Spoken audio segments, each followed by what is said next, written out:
À mon tour de poser une équation, colonisation égale chosification. J'entends la tempête, on me parle de progrès, de réalisation, de maladies guéries, de niveau de vie élevé au-dessus d'eux-mêmes. Moi, je parle de sociétés vidées d'elles-mêmes, de cultures piétinées, d'institutions minées, de terres confisquées, de religions assassinées, de magnificence artistique anéantie, d'extraordinaires possibilités supprimées. On me lance à la tête des faits, des statistiques, des kilométrages de routes, de canaux, de chemins de fer. Bonjour à tous et à toutes. Aujourd'hui, je vais vous parler sur deux discours d'Aimé Césaire. Le premier discours, c'est le discours sur le colonialisme et le deuxième discours, c'est le discours sur la négritude. Aimé Fernand David Césaire était un poète, un dramaturge et un homme politique. Né le 26 juin 1913, Aimé Césaire était le fils d'un petit ouvrier et d'une couturière. En Martinique, il était un élève brillant et c'est grâce à ça qu'il eut une bourse pour aller étudier à Louis-le-Grand. À Louis-le-Grand, Césaire fit connaissance de l'illustre Sénégalais Léopold Sédar Senghor. Tous les deux, ils ont créé et fondé le journal L'Étudiant Noir.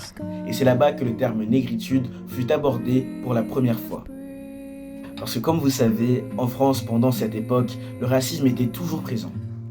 C'est alors en 1950 qu'Aimé Césaire publie son discours sur le colonialisme. Mais ce discours n'a pas été défendu dans une tribune. Le discours sur le colonialisme a été commandé par une revue de droite qui s'appelle Le Chemin. Ils ont choisi Aimé Césaire car, des années plus tôt, il a voté la loi sur l'assimilation coloniale. Dans les discours du colonialisme, il dénonce les maux de la colonisation. Il attaque l'Europe, il dit que l'Europe est même indéfendable. Dans ce texte, on a une idée qui est très forte, que la colonisation ne fait pas seulement le tort aux colonisés, mais aussi dégrade et abrutit les colonisateurs. Il dit alors dans son discours, il faudrait d'abord étudier comment la colonisation travaille à déciviliser le colonisateur. Pour le discours sur la négritude, on doit savoir que, pour Aimé Césaire, la négritude c'est une arme contre le colonialisme. Césaire présente la négritude à la fois comme un mécanisme d'autodéfense et de résistance et comme un projet de transformation politique et sociale. Il illustre ça dans son discours sur la négritude. La négritude comme prise de conscience de la différence, comme mémoire, comme fidélité et comme solidarité.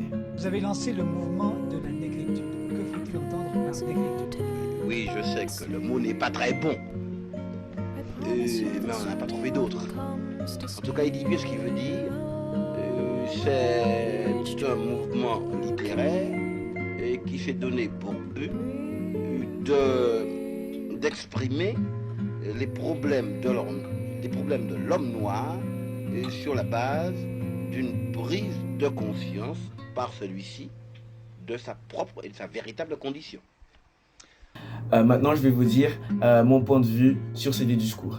Alors pour moi, je suis plus familiarisé avec ce que Aimé Césaire a dit, car je suis haïtien. Alors le mot colonialisme et esclavage et colonisation fait partie de mon histoire d'une certaine façon.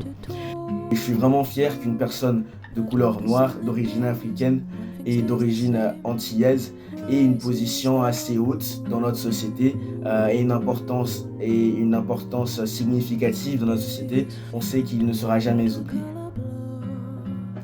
Merci à tous et à toutes de m'avoir écouté. On se voit dans un prochain BookTube peut-être. But look into the lake, shimmering like smoke, rises the